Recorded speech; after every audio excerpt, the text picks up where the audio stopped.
E T V भारतमध्ये आपल्या सगळ्यांचं स्वागत. मी चिन्मय जगताप. खरं म्हणजे सोशल मीडिया साईट्सवर सध्या एक गोष्ट जी प्रचंड धुमाकूळ घालते आहे ती काय आहे, तर ती आहे कॉक्रोच जनता पार्टी. या कॉक्रोच जनता पार्टीबद्दल मुंबईकरांना काय वाटतं? खरंच बेरोजगार तरुण हा कॉक्रोच झालाय का, याविषयी मुंबईकरांना काय वाटतं? आणि याचबरोबर एकंदरीत पाहायला गेलो तर कॉक्रोच जनता पार्टीचं भविष्य काय, याविषयी देखील मुंबईकरांना काय वाटतं हे आपण जाणून घेतोय आणि या चर्चेला सुरुवात करतोय. युथने नुसतं मला मत आहे तरी सोशल मीडियावर राहून काही होणार नाही, रस्त्यावर उतरायला पाहिजे. युथ ही युथ आहे की आपण जर रस्त्यावर उतरलं तरच या सरकारला कळेल की आपले काय प्रॉब्लेम आहेत. नुसतं सोशल मीडियावर 4 पोस्ट टाकून काही होणार नाही या देशाचं. आपण जर नीट राहिलो तर आपला देश नीट राहणार, आपण सर्व नीट राहणार. आपणच जर लेझी राहिलो तर आपल्याला कोणी येऊन कॉक्रोच म्हणून जाणार. मात्र जी अनएम्प्लॉयमेंट आहे, युथला कॉक्रोच म्हटलं गेलाय, त्याला जबाबदार कोण? युथला कॉक्रोच म्हणणं हे तर पहिले चुकीचं आहे, कारण की चीफ जस्टिस ऑफ इंडिया ते पण कधीतरी युथ होतेच. ते आता चीफ जस्टिस आहेत म्हणून त्यांचा आदर आहेच, नाही ते त्या पदावर आहेत म्हणून त्यांचा आदर आहे. ते त्या पदावर नसते ते पण कॉक्रोच असते, हे माझं स्पष्ट मत आहे. पण जर अनएम्प्लॉयमेंट आहे तर ही सरकारची पहिली जबाबदारी आहे की या महाराष्ट्रातले जे पहिले बेरोजगार तरुण आहेत, मराठी तरुण, जे मग कोणत्याही प्रांतातले असू दे, 20-30 वर्ष इथे राहिले, ते माझ्यासाठी मराठी आहेत. जे राजसाहेब ठाकरे बोलतायत, जे उद्धव साहेब ठाकरे बोलतायत, ते मला पूर्णतः बरोबर वाटतं. जे काही या महाराष्ट्रात रोजगार धंदे काही उपलब्ध होत आहे ते पहिले मराठी माणसाला मिळालंच पाहिजे, नंतर मग सगळे. महाराष्ट्राने काय हे नाही घेतलेलं कोणाचं, धर्मशाळा नाहीये महाराष्ट्र की बाहेरच्यांनी पहिले हे आणि ते रोजगार धंदे करा. मराठी माणूस पण रोजगार धंदे करतो, वडापाव विकतो, सगळं करतो, पण त्याला समर्थन पण मिळालं पाहिजे ना. आज बीएमसी सगळ्या गाड्या उचलते, कुठून आणणार फायनान्स मराठी माणूस? का बीएमसीला महाराष्ट्रात मराठी माणूसच दिसतो? बांगलादेशी आले बाहेरून, मान्य आहे, कोणी आणले? 14 वर्ष देशात नरेंद्र मोदी, बीजेपी, जे त्यांचं कोणतं राज्य असेल? सेंट्रल गव्हर्नमेंटचा प्रश्न आहे ना, की हा मराठी माणसाचा प्रश्न आहे. मराठी माणूस पण भरडला जातो ना यार. चला आम्ही पण उतरतो धंद्यात, पण उद्या आम्हाला गॅरंटी देणार आहे का आमची गाडी बीएमसी उद्या उतरणार नाही? मग आम्ही कॉक्रोचच बनणार ना. अभिमान आहे आम्हाला कॉक्रोच बनण्याचा. काही सांगाल, कॉक्रोच जनता पार्टी हा जो विषय सध्या ट्रेंड होतोय आणि CGI ज्या प्रकारे म्हणाले की बेरोजगार तरुण हा कॉक्रोच झाला, यावर तुमचं मत काय? आता यामध्ये सगळ्यात मोठी चूक तर सरकारची आहे. मोठी चूक तर ही सरकारची आहे आणि सरकारी जो पक्ष आहे भारतीय जनता पार्टी, त्यांच्या कार्यकर्त्यांचा जो ताळतंत्र सुटलेला आहे त्यामुळे होतं हे सर्व. महत्त्वाचा मुद्दा असा आहे की सरकार आहे, त्या सरकारच्या चुका सांगितल्यानंतर हे लोकांना देशद्रोही म्हणतात. आणि आता सर्वोच्च न्यायालयाचे न्यायाधीश जर म्हणत असतील कॉक्रोच, तर मग कॉक्रोच जनता पार्टी, मग कॉक्रोच जनता पार्टी जे बनतंय ते योग्यच आहे. आणि प्रश्न विचारला तुम्ही लोकांना देशद्रोही कसं बोलताय, त्यांना मग ते ट्रोल करायचं, त्यांची जी ट्रोलिंग आहे, मग आता ट्रोलिंग गँगला पण ट्रोलिंगनंच उत्तर मिळणार आहे. जे पण आता बेरोजगार युवक आहेत ते बसतील मोबाईल घेऊन आणि ट्रोल करत बसतील तुम्हाला. बेरोजगारी विषयी सरकार जबाबदार आहे.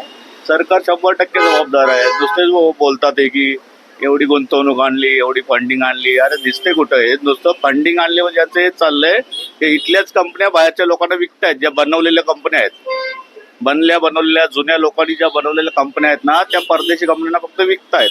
बाकी काय दुसरं यात नवीन काय येत नाही आहे. इन्फ्रास्ट्रक्चर नाही, नवीन काय नाही, यांचं काही नाही आहे. आज प्रत्येक कुठलीही वस्तू घ्या, तुम्हाला ती चायनावर डिपेंडेंट का राहावं लागतं? तुम्ही का बनवत नाही? विश्वगुरु वगैरे सगळं बोलता स्वतःला, मग सगळं छोट्या छोट्या देशात कशाला भटकता? मोठ्या देशात जावा ना, मोठ्या देशांची मैत्री करा. हा, तुमच्यावर दबाव टाकतो तिकडे रशिया, अमेरिका, की रशियाकडून तेल तुम्ही घ्यायचं नाही. मग कसले विश्वगुरु आणि कसलं काय? असं जर बोललं तर यांना राग येतो, पण ते ट्रोलिंग करत राहतात. मग यांचे सरन्यायाधीश बेरोजगार बोलतात.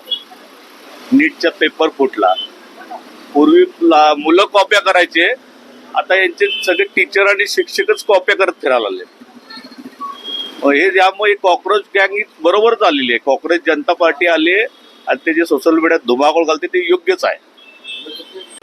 तर हे कॉक्रोच जनता पार्टी आत्ता जी आली आहे रिसेंटली, ती मी जेवढं बघितलं ते इंस्टावरती आहे. म्हणजे जे रिव्होल्युशनरी आणणार आहेत असं बोलतायत, पण त्याचं काय आतापर्यंत हे झालं नाही. म्हणजे तर बघायला गेलं तर जर त्या खरंच चेंजेस आणणार असतील सोसायटीमध्ये तर ते खूप चांगलं होईल. आणि बेरोजगारी विषयी तुला काय वाटतं? बेरोजगारी तर खरंच आता एक खूप मोठा इश्यू आहे. म्हणजे लोक डिग्री एवढे करतायत मोठ्या मोठ्या कॉलेजेतून, फीज एवढे भरतायत कोर्सेससाठी, तरी अनएम्प्लॉयमेंट आहे. तर ते खरंच एक मोठा इश्यू आहे. नक्कीच. पण या सगळ्यामध्ये गव्हर्नमेंटची चूक वाटते तुला? गव्हर्नमेंटची हाय एक म्हणजे एक सर्टन पॉईंट पर्यंत चूक आहे. म्हणजे ते काय ना काय फिक्स करू शकतात म्हणजे सोसायटीमध्ये, जर अनएम्प्लॉयमेंट इश्यू असेल खरंच तर. त्यांचा जो इनिशिएटिव्ह आहे तो खूपच छान आहे. म्हणजे एक वेगळ्या प्रकारचं त्यांनी एक मोहीम चालवली आहे की सरकारला आपण प्रश्न विचारू आणि यूथचे जे पण प्रॉब्लेम्स आहेत ते सॉल्व्ह होत आहेत का नाही त्या दृष्टीने त्यांनी पावलं उचलत आहेत आणि ऑनलाईन एक मोहीम चालवली. सो मला तर खूप आवडला त्यांचं इनिशिएटिव्ह आणि यूथ जॉईन होत आहेत. एवढ्या लवकर त्यांना एवढं ट्रॅक्शन मिळतंय ते बघून खूप मला चांगलं वाटलं. मात्र आपल्यामध्ये अनएम्प्लॉयमेंट प्रश्न आहे भारतामध्ये. येस, खूप मोठा प्रश्न आहे. आणि महत्वाचं आहे.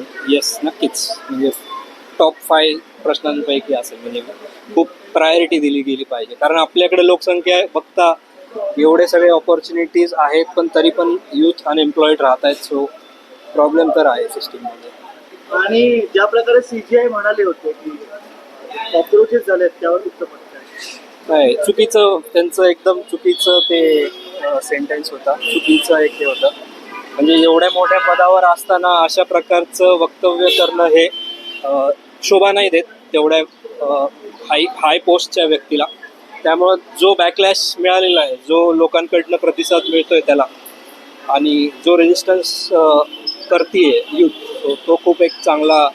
या सगळ्यात शेवटचा प्रश्न की अनएम्प्लॉयमेंट व्यतिरिक्त कोणते मुद्दे की अनएम्प्लॉयमेंट हा सगळ्यात महत्त्वाचा मुद्दा वाटतो देशात? अनएम्प्लॉयमेंट तर एक आहेच, पण इन्फ्रास्ट्रक्चर आहे, परत अजून दुसऱ्या क्षेत्रातल्या ऑपॉर्च्युनिटीज असतील. मात्र जे जात धर्मावर चालू आहे सध्या यावर आपलं जात धर्म सगळ्यात चुकीचं तर मला ते वाटतं की जे लोक ग्राउंड लेवलला आहेत त्यांच्या आपापसात काही असे इश्यूज नाही. सो हे इश्यूज पॉलिटिशियन्सनी क्रिएट केलेले आहेत आणि जे लोक स्वतःचं एक क्रिटिकल ॲनालिटिकल थिंकिंग नाही वापरू शकत ते लोक त्याला बळी पडतात आणि मग तसं चुकीच्या ॲक्शन्स घेतात किंवा हेट म्हणजे एकमेका दुसऱ्या जाती धर्मांबद्दल एक चुकीचं मत तयार होतं लोकांमध्ये कारण नसताना. सो ते मला वाटतं. कॉक्रोच जनता पार्टीबद्दल मी जरा थोडंसं ऐकलं होतं.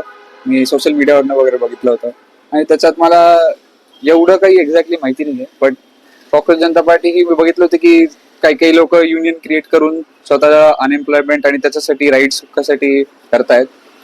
ऍक्च्युली एवढं मराठी येत नाही मला की राईट्स वगैरे सगळे, पण एवढं सगळे त्याच्यासाठी करतायत आणि मग ते एका पॉईंट पर्यंत चांगलं पण आहे आणि एका पॉईंट पर्यंत वाईट पण आहे. जेव्हा तुम्ही खूप सारी युनिटी दाखवता तेव्हा वाईट गोष्टी पण होऊ शकतात त्या युनिटी थ्रू आणि खूप जास्ती युनिटी एका पॉइंटला टुवर्ड्स जर तुम्ही चांगल्या वे मध्ये दाखवलं तर ते एका पॉझिटिव्ह याच्यात पण आउटकम मध्ये जाऊ शकतो. मात्र बेरोजगारी विषयीचं मत काय आहे? बेरोजगारीमध्ये मत असं आहे की लोकांना ऑपॉर्च्युनिटीज मिळतात, असं नाहीये की लोकांना ऑपॉर्च्युनिटीज नाही मिळत. खूप सारे कंपनीज येतात, त्यांच्या इथे अप्लाय करायला जातात. It is first of all it is a luck factor थोडा. Then you have your own preparation की तुम्ही किती इंटरव्ह्यूज पर्यंत क्रॉस करताय, किती काय करताय, त्याच्यात पण खूप साऱ्या गोष्टी मॅटर करतात. तुम्ही किती वर्क हार्ड करताय त्याच्यावर त्या गोष्टी मॅटर करतात. So it is all about की तुम्ही किती मदत करताय लोकांना आणि किती स्वतःवर मदत करताय ते जास्त. स्किल्स जास्ती स्वतःवर किती मदत करताय ते जास्त इम्पॉर्टंट आहे. कारण की जर पहिले तुम्ही एनी टाइम ह्युमन टेंडन्सी अशी आहे की तुम्ही पहिले स्वतःची मदत करता आणि नंतर दुसऱ्यांची मदत करता. तर तुम्ही युनियन क्रिएट करून हा दाखवताय की तुम्ही एकत्र यायचं आहे, पण तुमच्याकडे मग तसं बघितलं तर मग तुमच्याकडे इंडिव्हिज्युअलिटी नाही ना. इंडिव्हिज्युअल तुम्ही काय करू नाही शकत, तुम्ही युनिटी कसं त्याशिवाय ऑरेल्स तुम्ही स्वतःहून वर्क करा स्वतःवर. युनिटी इज ऑल्सो गुड, असं काही नाही. Positively it is very good. एक शेवटचा प्रश्न आहे त्यामध्ये बेरोजगारी असणं, त्यानंतर बेरोजगारांना कॉक्रोच म्हणणं युवकांना, आणि बेरोजगारी ही सरकारमुळे होते का तुम्हाला काय वाटतं? बेरोजगारी ही ऑलवेज अशी दाखवली आहे की खूपच जास्ती मोठी गोष्ट आहे. ऑफकोर्स आहे, त्याच्यात हे नाहीये, पण त्याच्यात आता तुम्ही त्याला कॉक्रोच म्हणताय, त्याच्या आधी लोक रॅट्स म्हणत होते. त्याच्यात काही डिफरन्स नाही या दोघांचे. Rats is like you have 9 to 5 job and you are just doing it completely. म्हणजे तुम्ही करत राहताय. सो हा भले गव्हर्नमेंटने कितीही काही केलं, some people will still criticise it. ते लोक त्याला बोलणारच आहेत. इट्स बिकॉज माझा एक्सपिरियन्स बॅड आहे ह्याचा अर्थ हा नाही की लाखो लोकांचा एक्सपिरियन्स बॅड असू शकतो. ठीक आहे. आणि जर मी जर काही चांगलं करतो याचा अर्थ हा पण नाही की लोक चांगलं करतात. सो एव्हरीवन, सगळ्यांचा वेगळा वेगळा पर्स्पेक्टिव्ह आहे टुवर्ड्स इट. आणि त्याच्यामुळे आपण असं लगेच लोकांना, आणि जेन्झीचं आता असं झालंय, इव्हन मी being a Gen Z myself, I am 26, 27, so I know how Gen Zs think and I know how in a herd they go, in a sheep way they go. So it's very different. People don't know about the agenda also, and they are going inside. So त्याच्यामुळे you don't know actually की तुम्ही prostate करताय. काही काही लोकांना माहिती पण असतं मी कशासाठी प्रोटेस्ट करतोय. काही लोक असेच जातात टाइमपास म्हणून की आपण जरा युनियन म्हणून झालंय तर आपण जरा करून घेऊ असं. नाव काय आपलं? माझं मधुरा चिखलीकर. या प्रकारे कॉक्रोच म्हटलं गेलंय अनएम्प्लॉईड लोकांना, काय वाटतं? बरोबर नाही येते, पण आता त्यांनी काय ह्याच्यात म्हटलं ते मला ॲक्च्युली डिफिकल्ट टू से. त्यांची महाराष्ट्रात, मुंबईत, देशामध्ये अनएम्प्लॉयमेंट हा इश्यू असतो आपल्याला. हो हो याला जबाबदारी रोज. कोण वाटतं? हां याला जबाबदारी कोण वाटतं? खूप सारे फॅक्टर्स आहेत, पण हा इम्पॉर्टंट मुद्दा आहे. आणि इट्स गुड दॅट तुम्ही सगळे लोक एकत्र येतात ह्या मुद्द्यासाठी. त्याची कॉक्रोच जनता पार्टी तयार झाली जेव्हा CCI बोलले बेरोजगार एकत्र आले. तुम्हाला काय वाटतं? नाही, मला वाटतं की चांगलं आहे, पण नुसतं एकत्र येऊन इंटरनेटवर हे करून किंवा काय बरं म्हणतात त्याला, काही डिस्ट्रक्टिव्ह टॉन्ट्स आणि हे होण्यापेक्षा आय थिंक जास्ती ह्याच्यापेक्षा बरं होईल की आपण काहीतरी व्यवस्थित प्रपोजल बनवून वेगवेगळ्या म्हणजे बेरोजगारी खूप ब्रॉड टर्म आहे प्रत्येक म्हणजे. So it should be a good proposal ज्याच्यात आपण व्यवस्थित प्लॅन करू शकतो की काय म्हणजे काय करू काय हा सोल्युशन काय आणि काय अपेक्षा आहे आपली गव्हर्नमेंटकडून किंवा अदर ॲडमिनिस्ट्रेटिव्ह मशिनरी. अनएम्प्लॉयमेंट घालवण्यासाठी आपली अपेक्षा काय आहे?